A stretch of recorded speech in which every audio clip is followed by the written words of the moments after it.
Once your school registration is complete, you will receive a unique school ID. For example, school ID SCH 2561105. Choose a username for the admin login.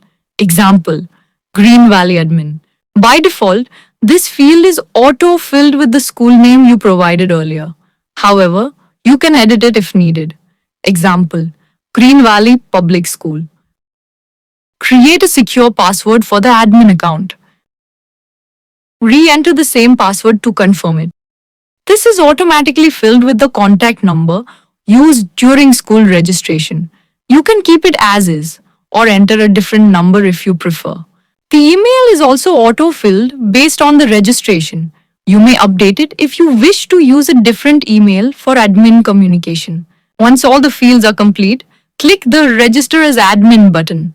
Your school's admin account will now be created successfully.